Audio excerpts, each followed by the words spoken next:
نحمده ونصلي على رسوله الكريم اما بعد فاعوذ بالله من الشيطان الرجيم بسم الله الرحمن الرحيم رب اشرح لي صدري ويسر لي امري واحلل عقدة من لساني يفقه قولي رب زدني علما اللهم فقهنا في الدين اللهم اني اسألك ايمانا لا يرتد ونعيما لا ينفد ومرافقة محمد صلی اللہ علیہ وسلم فی اعلیٰ جنت الخلد آمین یا رب العالمین۔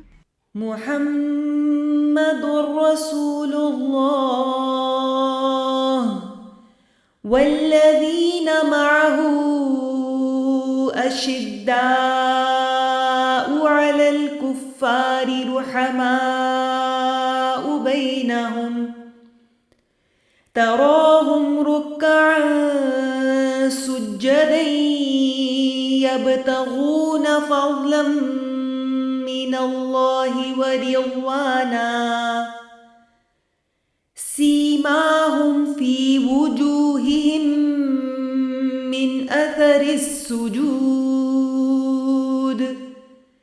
ذلك مثلهم في التوراة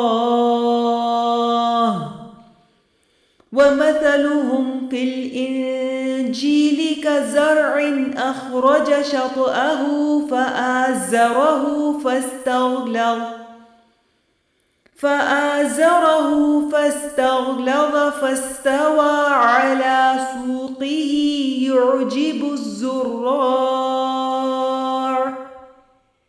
يعجب الزراع ليغيظ بهم الكفار وعد الله الذين آمنوا وعملوا الصالحات منهم مغفرة وأجرا عظيما۔ ہم پڑھ رہے تھے کہ سیدنا عمر رضی اللہ تعالی عنہ جو گشت کیا کرتے تھے، تو اس گشت کے دوران انہوں نے بہت سی چیزیں محسوس کیں اپنی رعایا میں، اور اس کے دوران جو کچھ انہوں نے پایا اس کے مطابق پھر انہوں نے کئی فیصلے بھی کیے اور کئی حکم بھی نافذ کیے۔ اور ہم نے آپ کو یاد ہوگا کہ ہم نے لاسٹ جو واقعہ پڑھا تھا وہ تھا اس خاتون والا جس کی پھر چولہا بھی انہوں نے خود جلا کے دیا، اور اس احساس ذمہ داری کے تحت کہ یہ میرا کام ہے اور اگر یہ میں نہیں کروں گا تو مجھ سے اس کا سوال ہوگا۔ اسی طرح ایک اور رات کو عمر رضی اللہ عنہ گشت پر تھے اور ان کا گزر مدینے کی ایک کشادہ زمین پر ہوا، تو وہاں انہوں نے بالوں کا بنا ہوا ایک خیمہ دیکھا جو پہلے وہاں نہیں تھا۔ آگے بڑھے تو اس خیمے سے ایک عورت کے رونے کی آواز آ رہی تھی۔ وہاں انہوں نے ایک آدمی کو بھی بیٹھے دیکھا، تو سیدنا عمر رضی اللہ عنہ نے اسے سلام کیا اور اس سے پوچھا کہ تم کون ہو؟ تو اس نے کہا کہ میں بادیہ نشین ہوں، یعنی صحراؤں کے رہنے والے جو لوگ ہوتے ہیں نا، جو جگہ جگہ مختلف جگہوں پر خیمے لگا لیتے ہیں جہاں بھی ان کو کوئی پانی وغیرہ ملے۔ تو کہنے لگا کہ میں امیر المومنین کی طرف آیا ہوں تاکہ ان کی مہربانی سے فائدہ اٹھاؤں۔ تو عمر رضی اللہ عنہ نے پوچھا کہ اس گھر سے آنے والی رونے کی آواز کس کی ہے؟ تو اس نے جواب دیا کہ اللہ تعالیٰ آپ پر رحمت فرمائے، اسے آپ کی مدد کی ضرورت ہے۔ تو عمر رضی اللہ عنہ نے فرمایا میں تیار ہوں، مگر حاجت کیا ہے؟ وہ بولا کہ رونے والی عورت درد ذہ میں مبتلا ہے۔ تو عمر رضی اللہ عنہ نے پوچھا کہ اس کے پاس اور کوئی خاتون نہیں ہے اس وقت؟ تو اس نے کہا نہیں۔ تو عمر رضی اللہ عنہ فوراً واپس اپنے گھر گئے، اپنی بیوی ام کلثوم بنت علی رضی اللہ عنہما سبحان اللہ ان سے فرمایا کہ اللہ نے تیرے لیے بڑا اجر و ثواب ارسال فرمایا ہے، کیا تو اسے حاصل کرنا چاہتی ہے؟ اب دیکھیے کہ کتنا خوبصورت طریقہ ہے انسپائر کرنے کا، موٹیویٹ کرنے کا، کہ کام بتانے سے پہلے یہ بتا دیا کہ بڑے ہی اجر و ثواب کا کام ہے، اور کام کیا ہے؟ کسی انسان کے، کسی مصیبت زدہ کے کام آنا ہے۔ تو ام کلثوم رضی اللہ عنہا نے عرض کیا جی ہاں پہلے فرمایا، پھر پوچھا کہ معاملہ کیا ہے؟ یہ نہیں کہ پہلے یہ تو بتاؤ کہ کام کیا ہے، اجر و ثواب پہلے بتا رہے ہیں، پہلے یہ تو بتائیں کام کیا ہے، میں کر بھی سکتی ہوں یا نہیں کر سکتی۔ انہوں نے کہا جی ہاں پہلے کہا، ثواب کی جو ایگرنیس ہے اس کی وجہ سے، پھر معاملہ پوچھا۔ پھر عمر رضی اللہ عنہ نے فرمایا کہ ایک اجنبی عورت ہے اور درد ذہ میں مبتلا ہے اور اکیلی ہے، اس کے پاس کوئی خاتون بھی نہیں ہے۔ تو ام کلثوم رضی اللہ عنہ نے عرض کی کہ بہت اچھا، میں اس خاتون کی مدد کے لیے آپ کے ساتھ چلتی ہوں۔ تو عمر رضی اللہ عنہ نے فرمایا کہ جو وقت ولادت چیزیں چاہیے ہوتی ہیں نا، کوئی تیل، کپڑا، روئی، غذائی چیزیں وغیرہ، وہ سب ساتھ لے لو۔ تو ام کلثوم رضی اللہ عنہ نے وہ تمام چیزیں بھی ساتھ لیں، اور پھر عمر رضی اللہ عنہ نے ہنڈیا اٹھائی اور چل دیے، اور ام کلثوم رضی اللہ عنہ پیچھے پیچھے چلنے لگیں۔ میں سوچ رہی تھی کہ سبحان اللہ، یہ کیا منظر ہوگا، اور یہ اللہ نے دیکھا ہے یہ منظر، سبحان اللہ، اس زمین نے کیسے کیسے مناظر جو ہیں وہ وٹنس کیے ہوئے ہیں، اور کیسی کیسی گواہیاں ان لوگوں کی نکلنی ہیں۔ بہرحال جب وہ گھر آ گیا تو فرمایا کہ اس گھر کے اندر چلی جاؤ، اور خود اس مرد جو تھا باہر بیٹھا تھا اس کے پاس بیٹھ گئے۔ پھر اسے کہا کہ آگ جلاؤ، اس نے آگ جلائی۔ پھر سیدنا عمر رضی اللہ عنہ نے ہنڈیا چڑھائی اور کھانا پکایا، اور تھوڑی دیر کے بعد اس عورت کے ہاں ولادت بھی ہو گئی۔ تو ام کلثوم رضی اللہ عنہ نے آواز دی اندر سے کہ اے امیر المومنین، اپنے دوست کو بیٹے کی خوشخبری سنا دیجئے۔ تو جب اس بدو نے بیچارے نے نام سنا امیر المومنین تو وہ گھبرا گیا اور ذرا دور ہٹنے لگا۔ تو عمر رضی اللہ عنہ نے فرمایا اپنی جگہ پر اطمینان سے بیٹھے رہو۔ پھر وہ ہنڈیا اٹھائی اور دروازے پر رکھ کر ام کلثوم رضی اللہ عنہ سے فرمایا کہ اس عورت کو بھی اچھی طرح کھلاؤ۔ تو انہوں نے اسے کھانا کھلایا، پھر ہنڈیا واپس دروازے کے پاس رکھ دی۔ پھر عمر رضی اللہ عنہ نے ہنڈیا اس آدمی کے حوالے کی اور فرمایا تو بھی کھا لے، تو رات بھر جاگتا رہا ہے۔ پھر اپنی بیوی کو آواز دی اور فرمایا کہ اب تو باہر آ جا، اور اس بدو سے کہا کہ کل ہمارے پاس آ جانا، ہم تجھے تیری ضرورت کے مطابق عطا کریں گے۔ اگلے دن عمر رضی اللہ عنہ کی خدمت میں وہ بدو پہنچا تو عمر رضی اللہ عنہ نے اس کا بچے کا نام رجسٹر میں درج کیا اور اس کا جو اسٹائپنڈ ہے روزینہ وہ مقرر کیا۔ پھر اسی طرح سے ایک اور واقعہ سیدنا عمر رضی اللہ عنہ کے حوالے سے ملتا ہے کہ مخلوق کے سامنے اطاعت اور علیحدگی میں نافرمانی ایسا ممکن نہیں۔ کتنی سینسٹیو بات ہے اور کتنا زیادہ ہم یہ اکثر ہی کر لیتے ہیں۔ عمر بن خطاب کے غلام بیان فرماتے ہیں کہ ایک دفعہ میں سیدنا عمر رضی اللہ عنہ کے ساتھ رات کو گشت کر رہا تھا کہ سیدنا عمر تھک گئے، آدھی رات سے زیادہ وقت گزر چکا تھا۔ وہ کچھ دیر سرستانے کے لیے ایک دیوار سے ٹیک لگا کر کھڑے ہو گئے۔ اچانک ایک عورت کی آواز سنائی دی۔ وہ اپنی بیٹی سے کہہ رہی تھی کہ دودھ میں پانی ملا دے، اور لڑکی کہہ رہی تھی کہ اماں جان، کہ آپ کو امیر المومنین کے حکم کا علم نہیں ہے؟ ماں نے پوچھا وہ کیا حکم ہے؟ بیٹی نے کہا ان کی طرف سے اعلان ہوا ہے کہ دودھ میں پانی نہ ملایا جائے۔ تو ماں نے کہا تو دودھ میں پانی ملا دے، عمر یہاں کون سا کوئی دیکھ رہا ہے، اور نہ ہی کوئی اعلان کرنے والا دیکھ رہا ہے۔ تو اس لڑکی نے کہا نہیں اماں جان، اللہ کی قسم یہ ہرگز نہیں ہو سکتا کہ میں لوگوں کے سامنے تو اس کی اطاعت کروں، یعنی اللہ کی، اور علیحدگی میں نافرمانی کی مرتکب ہوں۔ اب عمر رضی اللہ عنہ یہ ساری بات بڑے غور سے سن رہے تھے۔ اپنے غلام اسلم سے کہا اس دروازے پر شناختی نشان لگاؤ اور اس جگہ کو یاد رکھو۔ پھر آگے چل دیے، اور صبح کے وقت عمر رضی اللہ عنہ نے اسلم کو بھیجا اور حکم دیا کہ خبر لاؤ کہ کہنے والی کون تھی اور جس سے بات کی گئی وہ کون تھی، اور معلوم کرو کہ کیا وہ لڑکی شادی شدہ ہے۔ اب ذرا تھوڑا سا اس بات کے اوپر غور کیجیے گا کہ یہ ایک جملہ جو ہے آنیسٹی کا اور اللہ سے ڈر کا اس بچی کے لیے، اس لڑکی کے لیے کتنی بڑی سعادت کا باعث بنا۔ اور ہم آج جب اپنی لڑکیوں کا یا لڑکوں کا رشتہ کرتے ہیں، بیٹے بیٹیوں کا، تو ہم کیا دیکھتے ہیں؟ کیا ہم آنیسٹی دیکھتے ہیں؟ یا ہماری سب سے پہلی جو ہوتی ہے نا پریورٹی، وہ کیا ہوتی ہے؟ حسن سب سے پہلے، اور پھر حسب نسب بھی ہوتا ہے ہمیں مسئلہ۔ اچھا، پھر ایک اور بھی بڑی مجھے انٹرسٹنگ بھی لگتی ہے بات اور عجیب سی بھی لگتی ہے کہ بہت سی خواتین ہمارے اپنے سوچ رکھنے والی، وہ جو ہے نا وہ اپنی بیٹوں کا رشتہ کرتی ہیں نا، تو اس وقت وہ ریلیجن بالکل نہیں دیکھتی، اس وقت وہ خوبصورتی دیکھتی ہیں، اس وقت وہ فیملی دیکھتی ہیں، اس وقت وہ دولت دیکھتی ہیں، پیسہ دیکھتی ہیں۔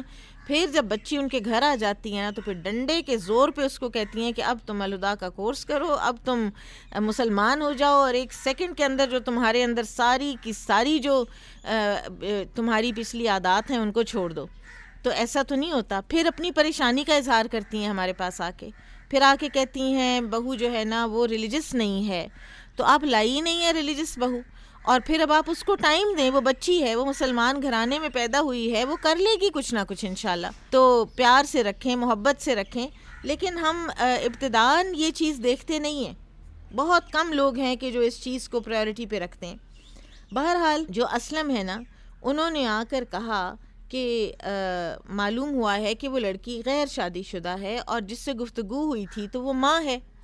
تو عمر رضی اللہ عنہ نے اپنے جتنے بھی بیٹے تھے نا سب کو جمع فرمایا اور پوچھا کہ کیا تم میں سے کوئی شادی کرنا چاہتا ہے تاکہ میں اس کی شادی اس لڑکی سے کر دوں. کوئی یہ نہیں دیکھا کہ حسب نسب کیا ہے، امیر غریب، کچھ نہیں دیکھا. لڑکی آنیسٹ ہے. سبحان اللہ. تو اگر تمہارے باپ کو عورت کی حاجت ہوتی، یعنی اپنی خود بات کر رہے ہیں، تو وہ اس لڑکی سے شادی کرنے میں پہل کرتا. تو عبداللہ بن عمر اور عبد الرحمن بن عمر دونوں نے عرض کیا کہ ہماری بیویاں تو موجود ہیں، یعنی ہمیں اب نئی شادی ایک اور کرنے کی حاجت نہیں. تو عاصم جو ہے نا، یہ بیٹے تھے، انہوں نے عمر رضی اللہ عنہ نے ایک انصاری عورت سے شادی کی تھی، یہ ان کے بیٹے ہیں کہ ابا جان میری بیوی نہیں، اس لڑکی کی شادی مجھ سے کر دیجئے. تو عمر رضی اللہ عنہ نے اس لڑکی کی طرف پیغام نکاح بھیجا اور اپنے بیٹے عاصم کی شادی اس سے کر دی. اور اس لڑکی سے ایک بیٹی پیدا ہوئی، پھر اس سے ایک بچی پیدا ہوئی، اور اس کے بطن سے عمر بن عبدالعزیز پیدا ہوئے. بہرحال کچھ لوگ کہتے ہیں کہ نہیں، یہ اتنی جنریشنز نہیں گزریں. صحیح بات یوں ہے کہ عاصم کے ہاں بیٹی پیدا ہوئی اور پھر اس بیٹی کے ہاں عمر بن عبدالعزیز پیدا ہوئے، یعنی عمر بن عبدالعزیز جو ہیں وہ گریٹ گرینڈ سن ہیں عمر رضی اللہ عنہ کے. پھر اسی طرح سے آج ہم کچھ باقی جو ہماری کتاب کا اس کا حصہ ہے نا، اس میں کچھ واقعات اور اس کی ٹڈ بٹس جو ہیں ایک طرح سے ہم وہ پڑھیں گے. مثلاً عمر رضی اللہ عنہ کی جانوروں سے محبت کے بارے میں ہمیں ان کے جو اقوال پتہ چلتے ہیں کہ آپ نے ایک مرتبہ فرمایا تھا کہ اگر سرزمین عراق میں زمین کی ناہمواری کی وجہ سے کوئی خچر بھی گر جائے، یعنی خچر کو ٹھڈا آ گیا کیونکہ زمین ناہموار تھی، تو اس کا بھی میں ہی ذمہ دار ٹھہروں گا. اسی طرح ایک اور مرتبہ کسی کو دیکھا کہ وہ ایک اونٹ کی پٹائی کر رہا ہے، تو فرمایا کہ تو اپنے اونٹ پر اس کی طاقت سے زیادہ بوجھ ڈالتا ہے. پھر زکوٰۃ کے اونٹوں کی خبرگیری بھی خود فرمایا کرتے تھے. کام جو ہے نا وہ ڈیلیگیٹ بھی کرتے تھے ضرور، لیکن جو یہ کام ہوتے ہیں نا مینیل جن کو ہم کہیں گے، ان کاموں کو بھی وہ اپنی ذمہ داری کے ساتھ سر انجام دیتے تھے. ایک مرتبہ عراق سے ایک وفد آیا، اس میں احنف بن قیس رضی اللہ عنہ بھی تھے، اور سخت گرمی کے دن تھے، کڑی دھوپ پڑ رہی تھی، اور عمر رضی اللہ عنہ اپنے سر پر ایک چادر لپیٹے زکوٰۃ کے اونٹوں کو قطران مل رہے تھے. تو احنف کو دیکھ کر فرمایا، احنف کپڑے بدل لو اور آ جاؤ، امیر المومنین کا ہاتھ بٹاؤ، یہ زکوٰۃ کے اونٹ ہیں، ان میں بیواؤں، یتیموں اور مسکینوں کا حق ہے. یعنی وہ آنر فیل کر رہے تھے کہ میں یہ خدمت کر رہا ہوں. تو ایک آدمی نے عرض کی کہ اے امیر المومنین، اللہ تعالیٰ آپ کی مغفرت فرمائے، آپ زکوٰۃ کے کسی غلام کو حکم کیوں نہیں دیتے جو یہ ڈیوٹی انجام دے؟ یعنی کام تو یہ اس کا ہے نا کرنے کا. تو فرمایا بھلا مجھ اور احنف سے بڑا غلام اور کون ہو سکتا ہے؟ اور پھر فرمایا کہ وہ شخص جو مسلمانوں کے امور کا والی بنے، خیر خواہی اور ادائے امانت کے لیے اس پر وہی ذمہ داریاں عائد ہوتی ہیں جو ایک غلام پر اپنے آقا کے لیے لازم ہیں.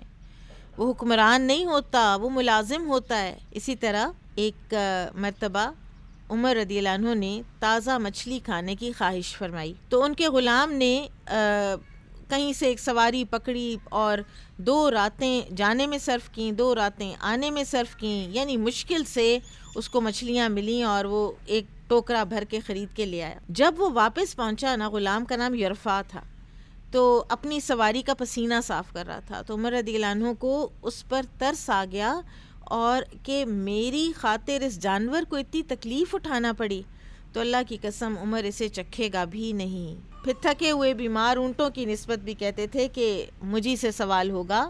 اور ایک مرتبہ آپ رضی اللہ عنہ کے دور میں زلزلہ آیا، تو کہنے لگے کہ اے لوگو، یہ زلزلہ تمہارے برے اعمال کا نتیجہ ہے. قسم ہے اس ذات کی جس کے ہاتھ میں میری جان ہے، اگر دوبارہ زلزلہ آیا تو میں تمہارے ساتھ ہرگز نہ رہوں گا. ہم لوگ کسی چیز کو اس طرح سے انٹرپریٹ نہیں کرتے اصل میں، اور انٹروسپیکشن نہیں کرتے. پھر علم سے بہت محبت کرتے تھے، علم والوں سے بہت دوستی رکھتے تھے، علم والوں کے بڑے معترف تھے، انہیں اپنی مجالس میں جگہ دیتے تھے۔ پھر اسی طرح سے ان کا اپنا جو ایک طریقہ تھا، اصول تھا، وہ یہ تھا کہ حدیث اخذ کرنے میں انتہائی محتاط تھے۔ علمی مسائل پر صحابہ کرام سے تبادلہ خیال فرماتے، ان سے مشورے لیتے، اور قبول حدیث کے جو احتیاط ہے اس میں ایک واقعہ ملتا ہے کہ ایک مرتبہ ابو موسیٰ الاشعری رضی اللہ عنہ عمر رضی اللہ عنہ کے دروازے پر تشریف لائے اور 3 مرتبہ سلام کیا۔ عمر رضی اللہ عنہ کچھ مصروف تھے اور ابو موسیٰ کو جب اجازت نہ ملی تو وہ واپس چلے گئے۔ عمر رضی اللہ عنہ فارغ ہوئے تو کہنے لگے، مجھے عبداللہ بن قیس، یہ ابو موسیٰ الاشعری کا نام ہے، کہ ان کی آواز سنائی دی تھی، انہیں اندر آنے دو۔ تو لوگوں نے بتایا کہ وہ تو واپس چلے گئے۔ تو عمر رضی اللہ عنہ نے انہیں بلا بھیجا، وہ آئے تو ان سے واپس چلے جانے کی وجہ پوچھی۔ تو ابو موسیٰ رضی اللہ عنہ نے عرض کی کہ ہمیں اسی طرح کرنے کا حکم دیا گیا ہے۔ اب تو حضرت عمر نے فرمایا کہ اس بات کا پھر کوئی ثبوت پیش کرو، اور انہیں لے کر انصار کی ایک مجلس میں تشریف لائے اور ان سے معاملہ دریافت کیا۔ تو انہوں نے کہا کہ ہمارا سب سے کم عمر آدمی اس بات کی گواہی دے گا کہ واقعی نبی صلی اللہ علیہ وسلم نے ایسا فرمایا ہے۔ تو پھر ابو سعید الخدری رضی اللہ عنہ کھڑے ہوئے اور انہوں نے فرمایا کہ جی ہاں، ہمیں اسی طرح حکم ہے۔ تو یہ سن کر عمر رضی اللہ عنہ نے فرمایا، میں بازاروں میں کاروبار کے لیے بہت مصروف رہتا تھا، اس لیے مجھے رسول اللہ صلی اللہ علیہ وسلم کا یہ فرمان معلوم نہ ہو سکا۔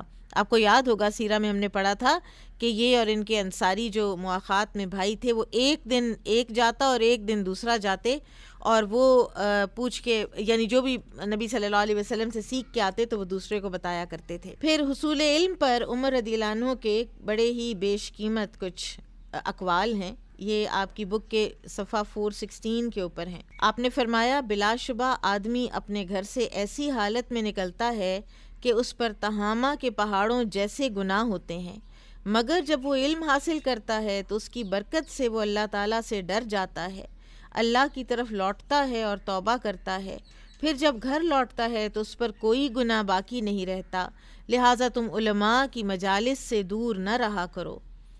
پھر اسی طرح فرمایا، کوئی شخص اس وقت تک عالم نہیں بن سکتا جب تک کہ وہ اپنے سے بڑے عالم سے حسد کرتا رہے اور اپنے سے چھوٹے عالم کو حقیر سمجھتا رہے اور اپنے عمل کا معاوضہ لیتا رہے۔ سبحان اللہ، کیا زبردست 3 چیزیں ہمیں بتا دی گئی ہیں۔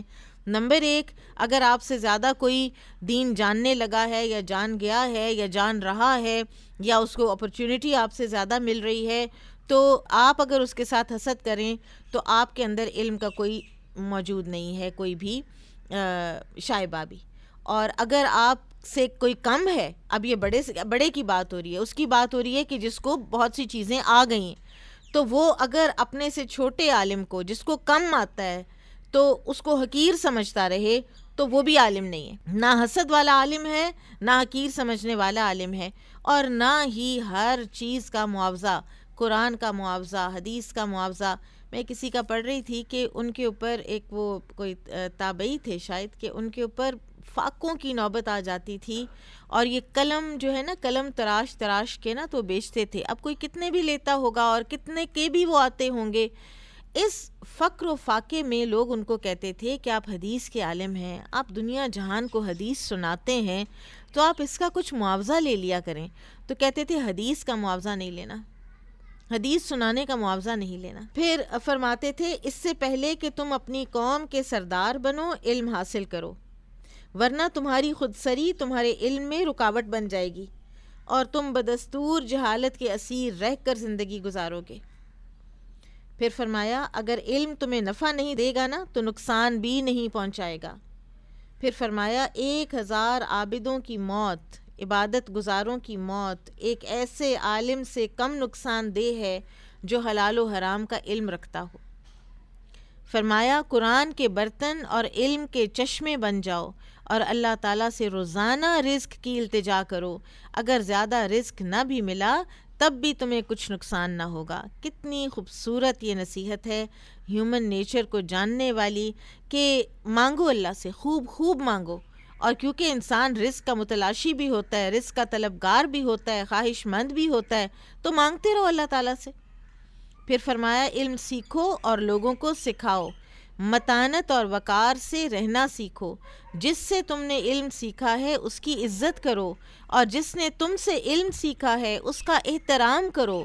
متکبر علماء نہ بنو کہ تمہارا علم تمہاری جہالت کی عکاسی کرنے لگے، کہ اس کو تو میں نے اب پڑھا دیا نا، تو یہ تو اب میرا زر خرید ہو گیا ہے، یہ اب میرے لیے کرسی بھی اٹھائے، یہ اب میرے جوتے بھی صاف کرے، یہ میرے جوتے سیدھے بھی کرے، اس کے گھر سے مجھے پکا پکایا کھانا بھی آئے۔ ایکسپیکٹیشنز لگا لینا ان لوگوں سے کہ جن کو آپ نے دین سکھایا، دنیاوی ایکسپیکٹیشنز لگا لینا، یہ بڑی ہی خطرناک روش ہے جو ہمارے معاشرے میں بھی آئی ہے اور ہے ابھی بھی۔ ایک مرتبہ لوگوں کے حقوق کے بارے میں خطبہ ارشاد فرماتے ہیں، اے لوگو، بعض اوقات کسی چیز کے لالچ کا انجام فقیری ہوتا ہے۔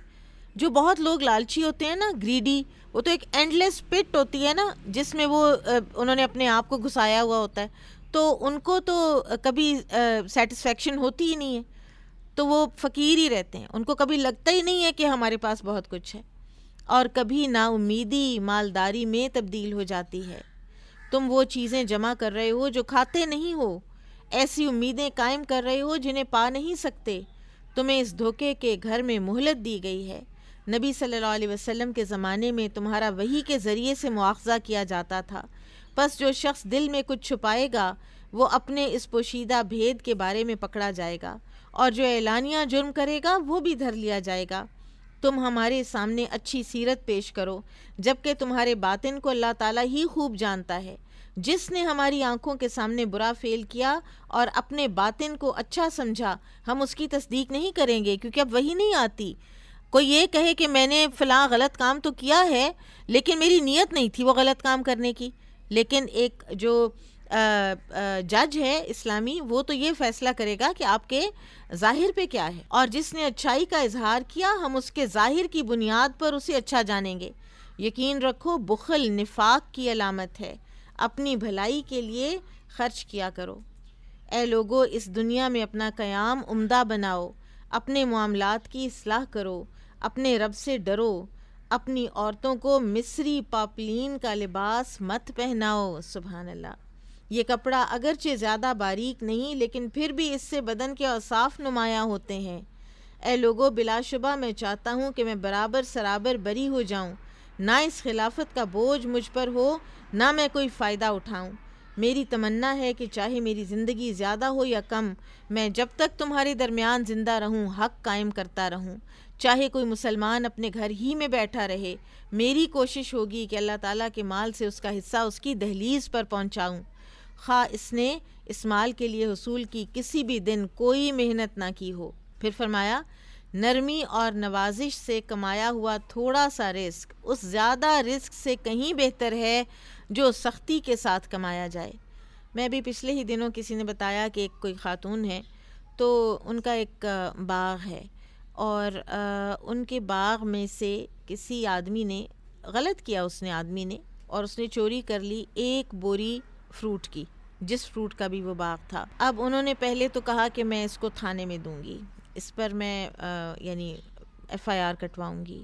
پھر انہوں نے کہا کہ میں اس کو جرمانہ لگاؤں گی، اور جرمانہ میں کتنا لگاؤں گی، میں اس کو 2 لاکھ روپے جرمانہ لگاؤں گی۔ پھر اللہ عالم کہ اس کا نتیجہ کیا نکلا ساری چیز کا، ساری بات کا، لیکن جو سختی سے رزق کمایا جاتا ہے نا، اس میں نہ برکت ہوتی ہے، نہ اللہ کی رضا ہوتی ہے، اور نرمی سے آپ دیکھیں نبی صلی اللہ علیہ وسلم نے فرمایا اللہ تعالیٰ رحم کرے اس شخص پر کہ جو لین اور دین کے معاملے میں نرمی کرتا ہے۔ پھر آپ نے فرمایا کہ حقیقی مالداری قناعت سے نصیب ہوتی ہے، اور حقیقی غربت طمع و لالچ کا نتیجہ ہے۔ جو کچھ لوگوں کے پاس ہے اس سے امیدیں وابستہ نہ رکھنے کا نام قناعت ہے۔ کسی کے پاس زیادہ ہے تو کوئی بات نہیں، ہمارے پاس وہ ہے جس کی ہمیں ضرورت ہے۔ جو اس طرح سوچے گا وہ اللہ تعالیٰ کے دیے ہوئے رزق پر قانع ہوگا، اور جو اللہ کے دیے پر قناعت کرے گا چاہے بظاہر وہ کم ہی ہو، وہ خود کو بہرحال غنی اور مالدار سمجھے گا۔ اس کے برعکس وہ انسان جو لوگوں کی طرف دیکھے گا اور دل میں لالچ رکھے گا اس کا ضمیر فقیر ہو جائے گا۔ کیا خوبصورت الفاظ ہیں۔ چاہے اس کے پاس دنیا کی سب سے زیادہ دولت ہو، اب دیکھیں میں سوچ رہی ہوں کہ ہم بات کرتے ہیں نا تو ہم اتنے لمبے لیکچر دیتے ہیں، اور کوئی اگر پوچھ بیٹھے تو واپسی جواب میں ہم چپ کر کے نہیں دیتے، وہ بیچارہ آگے سے سوچ رہا ہوتا ہے کہ اب یہ کب خاموش ہوں گی. اور یہاں آپ دیکھیں ایک ایک جملہ ایک ایک خزانہ ہے علم کا اور نصیحت کا. جوامع الکلم ہونا جو ہے نا یہ بھی ایک بہت بڑی نعمت ہوتی ہے. اس کا مال اسے کفایت نہیں کرے گا، کیونکہ اصل تونگری دل کی تونگری ہوتی ہے.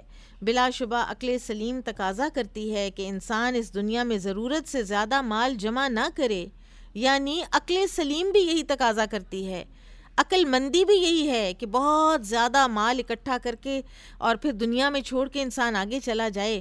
تو وہ کہتے ہیں نا جو جوڑ گئے وہ چھوڑ گئے، پچھلوں کے لیے چھوڑ گئے، وہ اس کے ساتھ جو مرضی اب کریں، اپنے کسی کام نہ آیا. جس مال کو جوڑا وہ اپنی لمبی زندگی لامتناہی زندگی میں کام ہی نہ آئے تو کتنی بڑی یہ بے وقوفی ہے. تو عقل سلیم تو یہی کہتی ہے نا کہ انسان کو مال ملے تو اس میں سے اپنے لیے آگے کا بھی توشہ بنا کے رکھ. پھر فرمایا اس کی امیدیں ایسی چیز سے وابستہ نہ ہوں جو اس کی رسائی سے بہت دور ہو. سبحان اللہ. وہ دنیا کو دار فنا کی نظر سے دیکھے اور اس میں موجود رانائی اور پرکشش اشیاء کی طرف توجہ نہ دے. پھر فرماتے تھے کہ اے لوگو یقین کر لو کہ بعض اوقات بخیلی نفاق کا ایک حصہ قرار پاتی ہے. یہ ان لوگوں میں عیاں ہوتی ہے جو اللہ تعالیٰ کی راہ میں خرچ کرنے سے جی چراتے ہیں. صورتحال یہ ہوتی ہے کہ ایسے لوگ اپنے بعض مسلمان بھائیوں کی حالت زار اور ان کے علاقوں کا حال دیکھتے ہیں کہ ان پر کفار نے ظلم کیا ہے، ان کی عزتیں پامال کی ہیں، ان کے گھر لوٹ لیے ہیں. پھر جب یہ مظلوم لوگ علم جہاد بلند کرتے ہیں اور دوسرے مسلمان بھائیوں سے مدد کے طلبگار ہوتے ہیں تو مسلمانوں میں پایا جانے والا بخیل گروہ ان کی مالی امداد سے کوتاہی کرتا ہے. اس قسم کے مسلمان در حقیقت عملی نفاق کا مظاہرہ کرتے ہیں. کیا نظر تھی فاروق اعظم کی، سبحان اللہ. کیا یہ سب کچھ مدینہ میں ہو رہا تھا؟ یہ سب کچھ مدینہ میں نہیں، وہ اتنی جو ریاست ہے نا یہ اس کے اندر کہیں کوئی بات نوٹس میں آئی ہے اس کو بھی پکڑا ہے اور اس کے بارے میں بھی نصیحتیں کی ہیں. یہ سراسر کمزور ایمان کی نشانی ہے، یعنی مسلمانوں کے ضرورت مند ہوتے وقت خود بخیل ہو جانا. پھر سیدنا عمر رضی اللہ عنہ کے کچھ دانائی بھرے اقوال فرماتے تھے جو اپنے راز چھپا لیتا ہے بھلائی اس کے ہاتھ میں ہوتی ہے. یہ تو میں نے بہت اچھی طرح سے سمجھا ہے اس کو کہ جس اپنے کسی کام کا یا پروجیکٹ کا آپ ایک اعلان کر دیتے ہیں نا لوگوں میں، وہ ہونے سے رہ جاتا ہے. یا کوئی آپ کو ڈسکریج کر دیتا ہے، یا کوئی ایسا جملہ کہہ دیتا ہے کہ آپ کہتے ہیں کہ اچھا ٹھیک ہے اب پھر میں یہ کرتی ہی نہیں ہوں، اور یا پھر نظر بھی لگ جایا کرتی ہے بعض اوقات. پھر فرمایا جو اپنے آپ کو مواقع تہمت میں خود ہی پیش کر دے تو پھر وہ اپنے بارے میں بدگمانی کرنے والے پر اعتراض نہ کرے. کیا مطلب؟ اتقوا بمواد التہم، تہمت کے مواقع سے بچو. ایسی جگہ جہاں تہمت لگنے کا احتمال ہو وہاں مت پہنچو، وہاں مت جاؤ. تم بعد میں کہو کہ میری تو نیت نہیں تھی، میں تو گئی تھی ویسے ہی، میں ان کی مروت میں چلی گئی تھی، فلاں فنکشن میں میں چلی گئی تھی، اور انتہا کا وہ ایک فنکشن تھا کہ جس میں میوزک بھی تھا اور جو مکس گیدرنگ بھی تھی، اور آئی واز سین دیر، میں وہاں پہ نظر آ گئی لوگوں کو، لیکن میرا تو نیت کچھ اور تھی. آپ کی جو بھی نیت تھی نا، آپ ایک تہمت کے موقع پہ پہنچی ہیں نا، ایک قرآن ٹیچر اور ایک قرآن کی علمبردار ہونے کے باوجود آپ ایک ایسی جگہ پہ نظر آئی ہیں نا، تو اب آپ لوگوں کے دھیان اور لوگوں کی بدگمانیوں کو تو پھر آپ نہیں کنٹرول کر سکتے نا. تو اتقوا بمواد التہم. پھر فرمایا تو اپنے بھائی سے سنی ہوئی بات کو حتی الامکان کسی خیر اور بھلائی پر محمول کر، برائی پر محمول نہ کر. اب یہ دوسری other side of the story بھی فرما رہے ہیں کہ حسن ظن رکھا کرو لوگوں سے، اپنے بھائی کی بات کا مطلب اچھا ہی خیال کر. اور ہم فلاں نے یہ کہہ دیا، اس کا مطلب یہ تھا، اور میں اب زندگی بھر اس سے معاف نہیں کروں گی. جب تک واضح ثبوت نہ مل جائے بدگمانی سے پرہیز کر. زیادہ قسمیں نہ کھاؤ ورنہ اللہ تعالیٰ تمہیں رسوا کر دے گا. تمہارے بارے میں کوئی اگر اللہ تعالیٰ کی نافرمانی والا اقدام کرے تو تم اس وقت اس کا بدلہ چکانے والے نہ بنو جب تک کہ تم اس کے بارے میں اللہ تعالیٰ کی فرما برداری والا راستہ اختیار نہ کر لو. یعنی اگر کسی نے اللہ کی نافرمانی کرتے ہوئے تمہارا حق مارا ہے تو تم بھی واپسی نافرمانی کرتے ہوئے حق نہ مارنا. تم فرما برداری کے دائرے میں رہتے ہوئے بدلہ لے سکتے ہو تو لے لینا۔ پھر فرمایا سچے دوستوں اور بھائیوں کو لازم پکڑو، ان سے فیض حاصل کرو، وہ تمہاری خوشحالی میں زینت کا سبب ہوں گے اور تنگی کے دنوں میں تمہارے بازو بنیں گے۔ آپ کو یاد ہوگا کہ نبی صلی اللہ علیہ وسلم جب اعتکاف میں تھے اور سیدہ صفیہ بنت حیی رضی اللہ عنہا کو واپس گھر چھوڑنے تشریف لے گئے تو 2 انصار پاس سے گزرے تو آپ نے ان کو روک کر فرمایا تھا کہ یہیں ٹھہر جاؤ اور سن لو کہ میرے ساتھ صفیہ بنت حیی ہیں، کیونکہ شیطان جو ہے وہ بدگمانیاں ڈالتا ہے، تو کہیں بھی اگر کوئی ایسا موقع آئے تو اس کو کلیریفائی کر دینا چاہیے۔ پھر فرماتے تھے اختلاف کی حالت میں بھی اسلامی آداب کا خیال رکھو اور اپنے اگلے جو جس سے اختلاف ہو رہا ہے اس مسلمان بھائی کا حق نہ بھولو۔ ایک اور کال سنیے، انتہا کا ایک ڈیپ کال ہے، جب انہوں نے عمرو بن العاص رضی اللہ عنہ سے فرمایا تھا ایک رومی غلام کے حوالے سے، تم نے کب سے لوگوں کو غلام بنا لیا جبکہ ان کی ماؤں نے تو انہیں آزاد جنم دیا تھا۔ یہ ہے آزادی، یہ ہیں سول رائٹس یا سوک رائٹس جس کو کہتے ہیں، جو اللہ تعالیٰ نے ہر انسان کو دی ہیں۔ اسی طرح فرمایا امر خلافت میں نرمی کی ضرورت ہے، کمزوری کی نہیں۔ یہ ہر اتھارٹی والے بندے کو سمجھنی چاہیے بات۔ بعض اوقات کچھ لوگ انٹرپریٹ کر لیے جاتے ہیں کہ یہ بڑے سخت ہیں، لیکن ہوتے وہ فرم ہیں۔ بعض اوقات لوگ جو ہیں وہ کمزور تصور کر لیے جاتے ہیں، لیکن ہوتے وہ نرم ہیں۔ ٹھیک ہے، نرمی اور فرمنس دونوں چیزیں ہونی چاہیے، سختی اور کمزوری دونوں نہیں ہونی چاہیے۔ بعض لوگ جو ہیں اگر فرم ہو جائیں تو کہا جاتا ہے انہوں نے ڈانٹ دیا، کہا جاتا ہے یہ تو بڑے سخت ہیں۔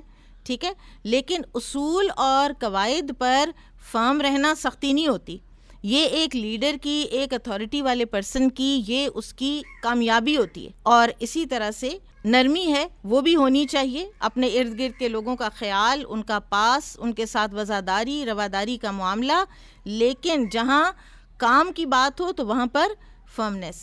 ٹھیک ہے، کمزوری نہیں ہونی چاہیے کہ اب فلاں اگر کام نہیں کر رہا تو اب میں کیسے اس کو کہہ دوں، میں کیسے کہہ سکتی ہوں۔ فرمایا امر خلافت میں نرمی کی ضرورت ہے، کمزوری کی نہیں، قوت کی ضرورت ہے، ظلم کی نہیں۔ اور یہ جو 2 اقوال ہیں نا، ایک یہ کہ تم نے کب سے لوگوں کو غلام بنایا، اور ایک یہ دوسرا جو ابھی ہم نے پڑھا ہے، ان میں اتنی گہری بصیرت ہے کہ آج تک دنیا ان سے فائدہ اٹھا رہی ہے، اور قیامت تک ان جملوں کی صداقت اور بصیرت کبھی بھی مان نہیں پڑے گی انشاءاللہ۔ لوگ پڑھتے رہیں گے سیدنا عمر رضی اللہ عنہ کی سیرت اور فیضیاب ہوتے رہیں گے۔ پیج 435 پہ آئیے۔ عامر بن شعبی ابن عباس رضی اللہ عنہما سے بیان فرماتے ہیں کہ ایک مرتبہ مجھے میرے والد نے کہا، اور والد کون ہے؟ سیدنا عباس بن عبد المطلب، کہ اے بیٹے، میں دیکھ رہا ہوں کہ امیر المومنین تجھے اپنا قرب بخشتے ہیں، تجھ سے علیحدگی میں ملاقات کرتے ہیں، اور کبار صحابہ کے ساتھ تجھے بھی مشورے میں شامل کرتے ہیں۔ اس سلسلے میں میری 3 نصیحتیں یاد رکھنا: اللہ سے ڈرتے رہنا، اور امیر المومنین کا کوئی راز کبھی فاش نہ کرنا، ہمیشہ سچ بولنا، عمر کو تجھ پر کبھی جھوٹ کا وہمہ بھی نہیں گزرنا چاہیے، اور عمر کے پاس کبھی کسی کی غیبت نہ کرنا۔ کتنی اچھی یہ ایک نصیحت ہے جو ایک باپ نے اپنے بیٹے سے کی ہے کہ اگر تم ایک پرسن آف اتھارٹی کے قریب ہو ہی تو اپنا اخلاق اس طرح درست رکھنا۔ سیدنا عمر جو ہے نا، سیدنا عباس کو بہت پاس رکھتے تھے، ان کے علم کا جو ایک لیول تھا نا اس کی وجہ سے۔ اور بعض اوقات جو تشریحات کرتے تھے سیدنا عبداللہ بن عباس، تو عمر رضی اللہ عنہ فرماتے تھے اے ابن عباس، تیرا یہ کمال اللہ ہی کی طرف سے ہے۔ پھر جب کوئی قرآن کے بارے میں کوئی سوال کرنا ہوتا تو فرماتے اے غوطہ خور، اے غوطہ خور، یعنی ذرا غوطہ لگاؤ قرآن کے اندر اور مجھے بتاؤ کہ اس کا کیا مطلب ہے۔ پھر جب خلافت اور جو ریاست ہے وہ ایکسپینڈ ہوتی گئی، امپائر ایکسپینڈ ہوتی گئی، تو مختلف شہر آباد کروائے۔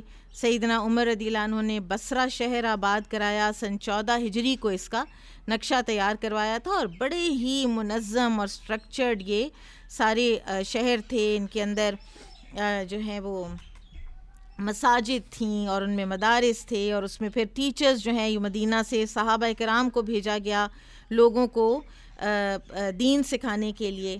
تو بصرہ کا جو شہر ہے نا، یہ عتبہ بن غزوان رضی اللہ عنہ نے عمر رضی اللہ عنہ کے کہنے پر آباد کیا تھا۔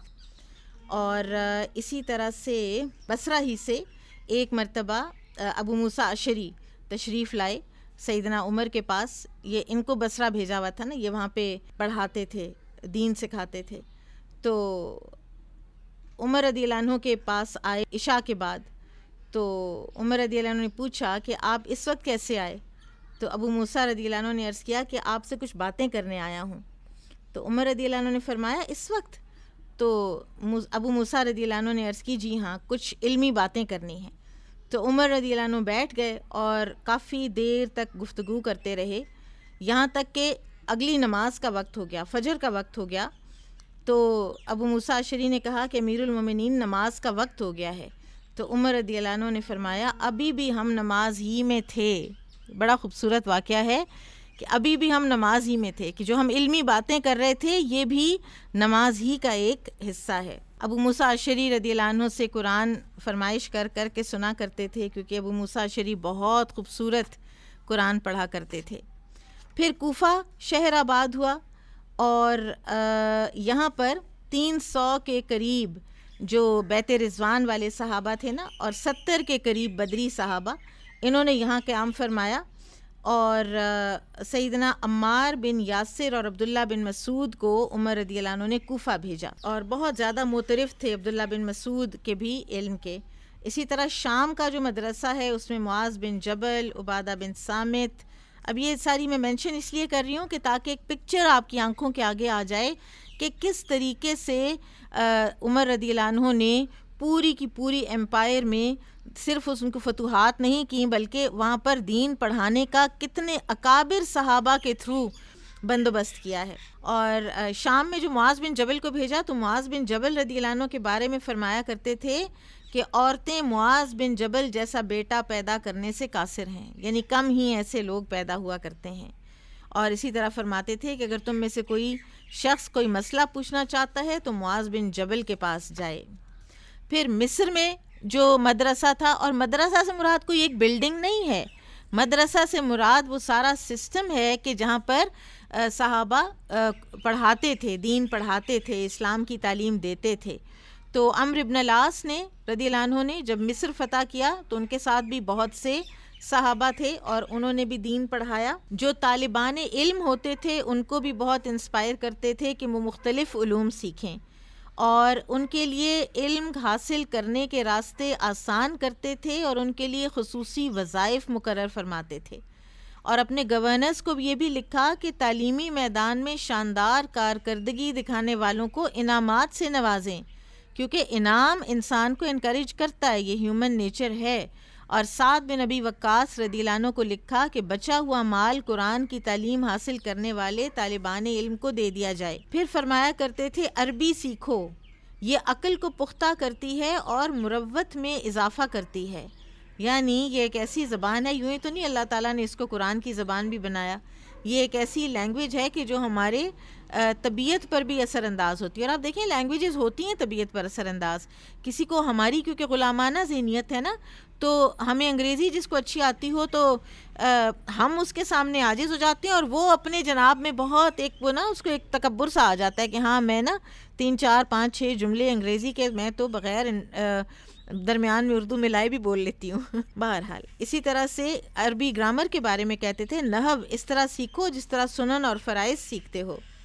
پھر فرماتے تھے سب سے بری لکھائی لمبے لمبے خط کھینچنا ہے, سب سے بری قرات تیز رفتاری سے پڑھنا ہے, سب سے اچھی لکھائی وہ ہے جو خوب واضح ہو. ایک بڑا دلچسپ واقعہ ہے, ابن جوزی نے لکھا ہے کہ عمرو بن العاص رضی اللہ عنہ کے کاتب نے ایک مرتبہ عمر رضی اللہ عنہ کی خدمت میں ایک خط لکھا تو اس نے بسم اللہ کی سین نہ لکھی. تو عمر رضی اللہ عنہ نے عمرو بن العاص کو لکھا کہ اسے ایک کوڑا مارو. عمرو بن العاص نے اس حکم پر عمل کیا, کاتب کو کوڑا مارا. کاتب نے وجہ پوچھی تو فرمایا یہ کوڑا سین نہ لکھنے کی وجہ سے مارا گیا ہے. تو یہ ایسے کوڑے پڑھنے لگے تو جو پیپرز آج کل ہم لوگ چیک کرتے ہیں اردو میں بچوں کے, تو پھر تو میرا خیال ہے کہ کم ہی ہے کہ کوئی باقی بچے کوڑے کے بغیر. شعر و ادب کا بھی بڑا ذوق تھا ان کو, شعر و شاعری سنتے بھی تھے, شعر و شاعری کر بھی لیتے تھے. اور ایک اور بڑی خاص بات کہ جہاد کیونکہ چاروں طرف ہو رہا تھا اور بہت سے مجاہدین نوجوان لڑکے جب جذبہ جہاد سے سرشار ہو کر چلے جاتے تھے تو ان کے والدین بالکل تن تنہا بوڑھے پیچھے رہ جاتے تھے. 2-3 ایسے واقعات آپ اپنی کتاب میں پڑھیں گے. جو میں چھوڑ رہی ہوں اس کو میں آپ سے کہوں گی کہ آپ ضرور اس کو پڑھیے گا، کیونکہ یہ تو ایک انسائکلوپیڈیا اور ہر طرح کی اس کے اندر بہت سی چیزیں ہیں، تو ہم اتنا وقت نہیں رکھتے کہ ہم ہر چیز کا تذکرہ کریں. تو عمر رضی اللہ عنہ نے جب ان کے یہ سنے نا درد بھرے اشعار والدین کے، تو یہ قانون بنا دیا کہ اب کوئی نوجوان اس وقت تک جہاد کے لیے نہ جا سکے گا جب تک وہ اپنے والدین سے اجازت حاصل نہ کر لے. پھر اسی طرح فرمایا کرتے تھے کلام میں بدصورتی زبان کی وجہ سے آتی ہے، اس لیے تم حتی الامکان کم سے کم الفاظ استعمال کیا کرو. یہ سیکھنا ہے ہم نے کم الفاظ میں بڑی باتیں کہنا، اور یہ سیکھنے سے بھی آئے گا ان لوگوں کو پڑھنے سے، اور دوسرے یہ اللہ تعالیٰ سے مانگنا ہوگا کہ بالکل وہ جو لا یعنی اور جو کلام ہے نا کہ ایک بات کر رہے ہیں تو پھر کہاں سے کہاں بیچ میں ہم اور کامنٹس اور باتیں، اور اپنی بات ہماری لمبی سے لمبی ہوتی چلی جاتی ہے. وہ یہ جو ایک اپنا ہے نا طریقہ کار، اس کو ہمیں چینج کرنا ہے. کم بولنا اور بولنا بھی ایسے کہ جیسے کوئی معنی والی بات کی جا رہی ہے. مکہ اور مدینہ کے راستوں کے درمیان میں بہت سی ایسی جگہیں بنا دیں، پانی فراہم کرایا جگہ جگہ، لوگوں کے لیے سرائے بنائے.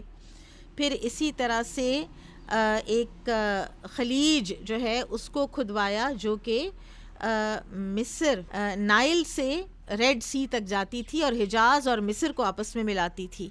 تو وہ بند پڑی ہوئی تھی، ایک دفعہ وہ کھدی ہوئی تھی، پھر وہ بند ہوئی، اس کو دوبارہ کھدوایا. تو عمرو بن العاص نے اس کا نام خلیج امیر المومنین رکھا تھا. اور اسی راستے پھر اہل حرمین کے لیے بہت سا غلہ بھی آیا کرتا تھا. پھر چھاونیاں تعمیر کیں، کینٹس بنائے، فوجیوں کے رہنے کی جگہ بنائی. پھر اسی طرح یہ سارے جو پیجز ہیں ان کو آپ نے پڑھنا ہے کہ جو احوال ہیں مختلف شہروں کے، بصرہ کے احوال، اور اسی طرح سے کوفہ کے، مصر کے، شام کے. سیدنا فسطاط کا کیا حال تھا؟ فسطاط جو ہے یہ کیپٹل بنا تھا مصر کا جب مصر فتح ہوا ہے. پھر کہتے تھے کہ مجھے بہت خوف رہتا ہے کہ مسلمان دنیاوی خوشحالی میں مگن ہو جائیں گے، کیونکہ وہ دنیا میں رغبت کو دنیا اور آخرت دونوں کے لیے نہایت نقصان دہ سمجھا کرتے تھے. وہ کہتے تھے یہ بڑی نقصان دہ چیز ہے کہ انسان دنیا ہی میں مگن ہو جائے. پھر کچھ سانحات، حادثے جو سیدنا عمر رضی اللہ عنہ کے دور میں رونما ہوئے ہیں، اس میں سب سے بڑا جو ایک حادثہ ہے نا وہ ہے عام الرمادہ، قحط کا سال، اور دوسرے طاعون امواس.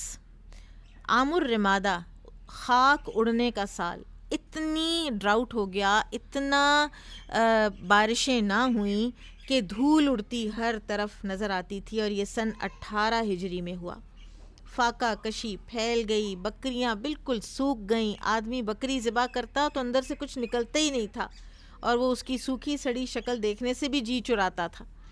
تو ایسے میں عمر رضی اللہ عنہ نے جو اقدام اٹھائے، سب سے پہلی بات تو یہ ہے، ہم پہلے بھی پڑھائے ہیں یہ، کہ عام الرمادہ میں اپنے اوپر گوشت حرام کر لیا، یعنی منع کر لیا اپنے آپ. اور وہ کھاتے تھے کہ جو کوئی دیکھ بھی نہیں سکتا، ایسے تیل کے ساتھ روٹی کھا چھوڑتے تھے. اور اس دوران میں عمر رضی اللہ عنہ کا رنگ سیاہ ہو گیا تھا، صحت پر باقاعدہ اثر پڑ گیا تھا ان قحط کے دنوں میں. اور کہا جاتا ہے کہ ایک ایاز بن خلیفہ یہ کہتے ہیں کہ میں نے عام الرمادہ میں عمر رضی اللہ عنہ کو دیکھا، ان کا رنگ سیاہ پڑ گیا تھا، حالانکہ وہ عربی النسل تھے، دودھ پیتے اور گھی کھاتے تھے. مگر جب لوگ قحط میں مبتلا ہوئے تو انہوں نے گھی اور دودھ خود پر حرام کر لیا.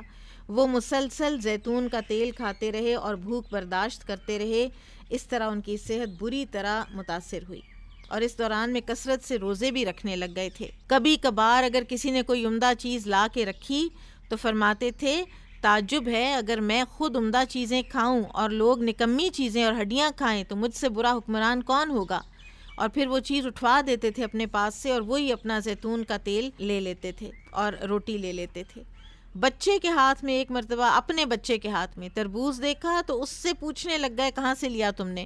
وہ بیچارہ بچہ ڈر کے رو کے وہ بھاگ گیا، اور بعد میں پتہ چلا کہ اس نے کچھ ایک مٹھی بھر گٹھلیاں دے کر تو اس نے تربوز بیچارے نے لے لیا تھا، کوئی اس کا حصہ تھا تربوز کی، ایک وہ تھی پیس تھا ایک. پھر ارد گرد سے بھی مدینہ میں نا پناہ گزینوں کے ہجوم آنے لگ گئے، اور ان کے لیے وقتاً فوقتاً جب بھی غلہ آتا پکوا پکوا کے اور لوگوں کو نا گاڑے دودھ کا گھی اور آٹے کا پکوان تیار کر کے تو کھلاتے تھے، لنگر جیسے جس کو ہم کہیں گے وہ لگا ہوا ہوتا تھا، اور اس کی سپرویژن خود کیا کرتے تھے۔ اور اس سال میں بہت سی ہلاکتیں بھی ہوئیں، تقریباً کہتے ہیں 2/3 پاپولیشن جو ہے نا وہ وفات پا گئی تھی، سبحان اللہ۔ اور اسی دوران میں ایک دفعہ سحری کے وقت دعا کی کہ اے اللہ امت محمد صلی اللہ علیہ وسلم کی ہلاکت میرے ہاتھوں نہ کرنا، اے اللہ ہمیں قحط سالی سے ہلاک نہ کر، اے رب کریم ہماری اسافت کو دور فرما دے، اور مسلسل یہی دعا کرتے رہے۔ ایسے جنازے اٹھتے تھے کہ 10 افراد کا اجتماعی نماز جنازہ خود سیدنا عمر رضی اللہ عنہ نے پڑھائی۔ اور ایک دفعہ ایک عورت کو دیکھا وہ پکا رہی تھی تو اس کے پاس کھڑے ہو گئے، اس کا کفگیر اس کے ہاتھ سے لے کے خود اس کو سکھایا، اس کو کہا تم ابھی بھون نہیں رہی ہو ٹھیک طرح، ایسے پکاؤ، پھر اس کو پکا کے دیا، اور اپنا پیٹ گڑگڑاتا تھا بھوک سے تو اسے کہتے تھے تو گڑگڑاتا ہے تو گڑگڑائے، جب تک لوگ خوشحال نہیں ہوں گے تجھے تیل کے علاوہ کچھ نہیں ملنا، سبحان اللہ۔ پھر اس کے بعد مصر سے اور عراق سے اور شام سے قافلے آتے تھے، ہزاروں کی تعداد میں اونٹوں کے قافلے وہاں کے جو گورنر صحابہ تھے انہوں نے بھیجے، اور 1 سال کے بعد پھر مسلمانوں کی جو یہ خلاصی ہوئی۔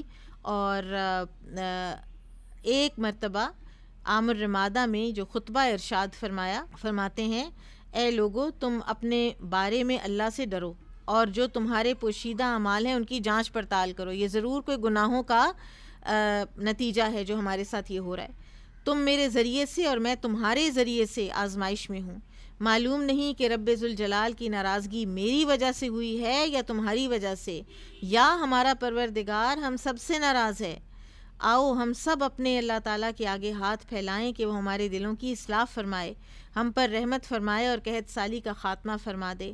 اس دوران اس دن سیدنا عمر رضی اللہ عنہ بلند ہاتھوں سے دعا کرتے رہے اور زار و قطار روتے رہے، اور لوگوں نے بھی خوب رو رو کر دعائیں کیں، اور پھر عمر رضی اللہ عنہ ممبر سے نیچے اترے اور یہ بھی فرماتے تھے کہ اے لوگوں میرا خیال ہے کہ ہمارا مالک حقیقی ہم سے روٹھ گیا ہے، بس گناہوں سے باز آ جاؤ، اپنے رب کے سامنے اپنی صفائی پیش کرو، توبہ کرو اور اچھے اعمال انجام دو۔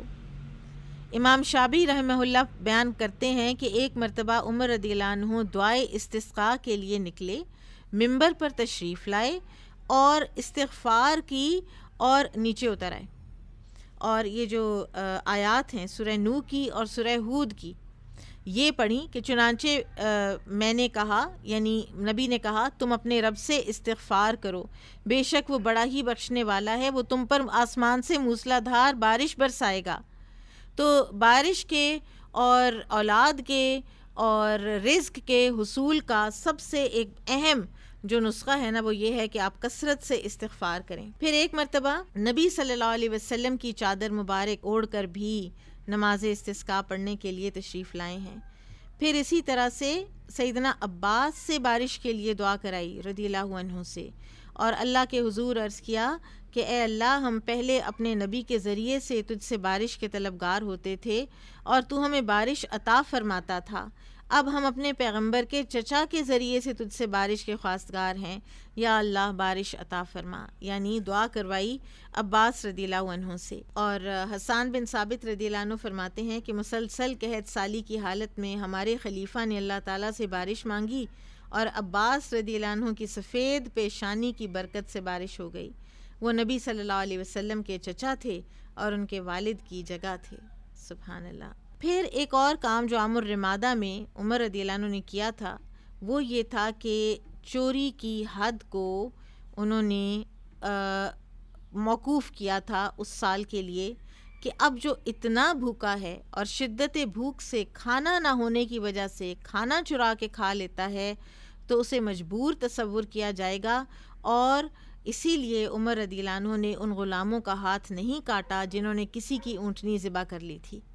ان غلاموں کے مالک نے حاتب رضی اللہ عنہ نے اس اونٹنی کی قیمت ادا کر دی تھی، ان کے ہاتھ نہیں کٹے تھے۔ اسی طرح سے زکوٰۃ کی وصولی میں بھی تاخیر کی تھی اس سال نیکسٹ ایئر جب ہو گیا تھا نا، دوبارہ سے سب کچھ ٹھیک ہو گیا، فلرش کرنے لگا، تو پھر عاملین زکوٰۃ کی وصولی کے لیے بھیجا لوگوں کو، اور تاکید فرمائی کہ اب جو ہے پچھلے سال کی بھی زکوٰۃ لے لو اور اس سال کی بھی زکوٰۃ لے لو۔ پھر ہجرت کے 18ویں سال میں امواس ایک سیریا میں ایک چھوٹا سا ٹاؤن تھا، اور وہاں پہ طاعون کی وبا پھیل پڑی، اور یہ بہت خوفناک وبا تھی، اور تاریخ میں اسے طاعون امواس کہا جاتا ہے، کیونکہ یہ امواس کی بستی سے شروع ہوا تھا، اور پھر شام کے تمام علاقوں میں یہ پھیل گیا تھا۔ اور ایک اور چیز یاد رکھیے کہ ایک بات جو کہی جاتی ہے کہ مدینہ منورہ میں وبا نہیں پھیل سکتی، جیسے آج کل کا جو پینڈیمک ہے، اس میں بہت سے لوگوں کے ذہنوں میں یہ اشکال آیا، تو بات یہ ہے کہ نبی صلی اللہ علیہ وسلم نے ایک موقع پر ارشاد فرمایا تھا کہ طاعون مدینہ میں داخل نہیں ہو سکتا، طاعون کی وبا نہیں پھیل سکتی، اور کوئی بھی ایسی کوئی کنٹیجس جو ہوتی ہیں وبائیں وہ پھیل سکتی ہیں، اور گزشتہ ادوار میں مدینہ وبائی امراض کی لپیٹ میں رہ بھی چکا ہے۔ تو عمر رضی اللہ تعالیٰ عنہ تشریف لے گئے تھے شام کی طرف۔ وہاں جب امواس کے طاعون کا پتہ چلا تو وہاں آپ نے احباب سے مشورہ کیا اور واپس مدینہ کا رخ کیا۔ تو اس وقت ابو عبیدہ بن جراح رضی اللہ عنہ نے فرمایا تھا، اور وہ شام میں تھے اس وقت، وہ اندر تھے شام کے، کہ عمر اللہ کی تقدیر سے بھاگ رہے ہو؟ تو عمر رضی اللہ عنہ نے کہا تھا کہ اللہ کی تقدیر سے اللہ کی تقدیر کی طرف جا رہے ہیں۔ اور نبی صلی اللہ علیہ وسلم نے طاعون کے بارے میں جو نصیحت فرمائی ہے، تاکید فرمائی ہے کہ جو اس ٹاؤن کے اندر ہے ادھر سے نکلے نہیں، اور جو باہر ہے وہ اندر جائے نہیں، کیونکہ ہائیلی کنٹیجس ہے، پھر وہ ہر طرف پھیلے گا۔ اور اس طاعون میں سیدنا ابو عبیدہ بن جراح، معاذ بن جبل، یزید بن ابی سفیان، سہیل بن عمرو جیسے جلیل القدر اور بڑے بڑے صحابہ جو ہیں ان کا انتقال ہوا۔ اور یہ بیماری ختم کیسے ہوئی؟ یہ سیدنا عمرو بن العاص رضی اللہ عنہ کو جب عامل مقرر کیا گیا شام میں، تو انہوں نے لوگوں کو کہا کہ لوگوں یہ بیماری آگ کی طرح جوش مارتی ہے، اور آگ کیا کرتی ہے؟ آگ پھیلتی ہے نا، ٹھیک ہے، اس سے ہیجان پیدا ہوتا ہے، لہٰذا تم پہاڑوں کی طرف نکل جاؤ۔ انہوں نے شہر ویکیٹ کرا دیا، ایویکویٹ کرا کے لوگ پہاڑوں کی طرف چلے گئے اور جدا جدا ہو گئے، یہاں تک کہ اللہ تعالیٰ نے کرم فرمایا اور لوگوں کو اس آفت سے نجات ملی۔ اور عمر رضی اللہ عنہ کو عمرو بن العاص رضی اللہ عنہ کے اس اقدام کی خبر ہوئی تو انہوں نے عمرو بن العاص کے اس اقدام پر کوئی اعتراض نہ کیا، اور یہ ایک بہت ہی دانائی بھرا، میں حیران ہو رہی تھی کہ کس قدر ایک یہ میڈیکلی کتنا، یہ آپ دیکھیں آج کیسے اسی چیز کو پریکٹس کرانے کی کتنی کوشش کی جا رہی ہے، اور ان کو سمجھ آ گئی کہ جب تک یہاں پر تھکلی پاپولیٹڈ علاقے میں اس طرح لوگ رہیں گے یہ بیماری نہیں جانی۔ پھر ایک لیٹر آن شام کا جو آپ نے دورہ کیا ہے اس میں ایک بڑا ہی خوبصورت واقعہ ہوا ہے کہ جب نماز کا وقت ہوا، یہ پیج 553 پر ہے یہ واقعہ، کہ لوگوں نے سیدنا عمر رضی اللہ عنہ سے درخواست کی کہ اگر آپ بلال رضی اللہ عنہ کو اذان دینے کا حکم دیں تو آپ کی بڑی مہربانی ہوگی۔ بلال رضی اللہ عنہ دمشق میں مقیم تھے اس وقت، اور اب انہوں نے اذان دینی چھوڑ دی ہوئی تھی، تو عمر رضی اللہ عنہ نے بلال رضی اللہ عنہ کو اذان کے لیے کہا، تو بلال رضی اللہ عنہ نے اذان دی، اور اذان سن کر ہر وہ شخص جس نے نبی صلی اللہ علیہ وسلم کا زمانہ پایا تھا رویا، اور اتنا رویا کہ اس کی داڑھی آنسوؤں سے بھیگ گئی، خود عمر رضی اللہ عنہ کی آنکھوں سے آنسوؤں کی جھڑی لگ گئی، اور جنہوں نے حضور علیہ الصلاۃ والسلام کا زمانہ نہیں دیکھا تھا، صحابہ کو روتا دیکھ کر وہ بھی نبی صلی اللہ علیہ وسلم کی یاد میں رونے لگے۔ طاعون امواس کی زد میں آ کر 20,000 لوگ جو ہیں نا وہ ہلاک ہوئے تھے، اور یہ تعداد شام کی آبادی کا نصف حصہ تھی۔ اور ان دنوں مسلمان اس خدشے سے پریشان تھے کہ کہیں رومی حملہ نہ کر دیں، اور حقیقت یہ ہے کہ اگر رومنز اس موقع کو بھانپ لیتے اور اسلامی شہروں پر چڑھ دوڑتے تو دفاع کرنا مسلمانوں کے لیے انتہائی دشوار ہوتا، لیکن اللہ تعالیٰ نے ایسا کرم فرمایا کہ رومنز کے دلوں میں نا امیدی نے قدم گاڑ دیے اور وہ مسلمانوں پر حملہ کرنے سے باز رہے۔ اور اللہ تعالیٰ کے فضل سے اس کا ایک سبب یہ بھی تھا کہ اسلامی حکومت کے زیر سایہ شہروں کے غیر مسلم باشندے مسلمانوں سے بڑے خوش اور مطمئن تھے۔ جب تک رومیوں کو ان لوگوں کا تعاون حاصل نہ ہوتا رومنز حملہ آور ہو ہی نہیں سکتے تھے۔ مسلمانوں نے اپنی غیر مسلم رعایا اتنی خوش رکھی ہوئی تھی، اور پھر ایک وجہ یہ بھی تھی کہ مسلمانوں کا روب ہر شخص کے دل میں بیٹھ گیا تھا، اور رومنز جو ہیں وہ جنگوں سے اکتا چکے تھے اور آرام سکون کی زندگی بسر کرنا چاہتے تھے، لہٰذا تعاون امواس کا جو ایک ویک پیریڈ تھا اس میں بھی رومنز حملہ آور نہ ہوئے۔ پھر حضرت عمر رضی اللہ عنہ نے جو کرنسی ہے نا، کرنسی انہوں نے وہی رکھی تھی کہ جو اس وقت رائج الوقت تھی، ایران کی بھی تھی، روم کی بھی تھی، اور اس کے اوپر انہوں نے ایک مہر سی لگوائی تھی جائز کے نام سے، اس کے اوپر جائز لکھوایا تھا۔ پھر اسی طرح سے ایک دیوان یعنی ایک رجسٹر، ایک ریکارڈ رکھا تھا کہ آرمی کا، کہ کون بھرتی ہوا، کون نکلا، کون کتنے عرصے سے جہاد پر ہے، کس کا کتنا وظیفہ ہے، کس کی کب ریٹائرمنٹ ہے، اس ساری چیز کو نا سیدنا عمر رضی اللہ عنہ نے ریگولیٹ کیا تھا۔ اور یہ جو افواج کی بھرتی کا نظام ہے، اس میں بعض روایات میں آتا ہے کہ یہ مشورہ خالد بن ولید رضی اللہ عنہ نے دیا تھا۔ پھر جو وظائف دلواتے تھے سیدنا عمر، اس میں وہ مراتب کا ضرور خیال رکھتے تھے، اور جن لوگوں کی ڈیوٹی لگائی کہ ایک ریکارڈ رکھیں کہ کن کن کو وظائف ملنا ہے صحابہ کو، تو سب سے پہلے بنو ہاشم کے نام لکھوائے، پھر ابو بکر رضی اللہ عنہ کے خاندان کے، پھر عمر رضی اللہ عنہ کے عزیز و اقارب کے نام اور کوائف، یہ لوگوں نے خود تحریر کر دیے، خود یہ ہائرارکی بنا دی۔ تو عمر رضی اللہ عنہ نے جب دیکھی فہرستیں تو کہنے لگے کہ میں ان فہرستوں سے مطمئن نہیں ہوں، تم سب سے پہلے نبی صلی اللہ علیہ وسلم کے سب سے زیادہ قریبی عزیز و اقارب کے کوائف کا اندراج کرو، اور ان کے بعد جو زیادہ قریب ہوں ان کے کوائف لکھو، اور عمر کا نام وہاں درج کرو جہاں اللہ نے اسے رکھا ہے۔ یعنی عمر رضی اللہ عنہ ذرا فاردر تھے نبی صلی اللہ علیہ وسلم کے نسب میں۔ پھر اسی طرح سے بہت خیال کرتے تھے اسامہ بن زید رضی اللہ عنہ کا، ان کا وظیفہ اپنے بیٹے کے وظیفے سے زیادہ تھا، زکوٰۃ آتی تھی، خراج آتا تھا، مال غنیمت آتا تھا، اور مسلمان جو ہے نا وہ خاص سے امیر ہو گئے تھے، اور اسی لیے یہ جو پورا ایک محکمہ مالیات ہے نا، جس کو آپ آج ٹریجری کہتے ہیں یا اسٹیٹ بینک کہتے ہیں، تو یہ پورا ایک طرح سے وجود میں آیا عمر رضی اللہ عنہ کے دور میں محکمہ مالیات۔ اور آپ کے دور خلافت میں فقراء اور مساکین کو زکوٰۃ سے اتنا مال دے دیا جاتا جس کی وجہ سے ان کی محتاجی ختم ہو جاتی تھی اور وہ خوشحال ہو جاتے تھے۔ اور یہی اسپرٹ ہے زکوٰۃ کی، کہ زکوٰۃ اتنی دی جائے کہ اگلا جو ہے وہ اس کی غربت ختم ہو جائے۔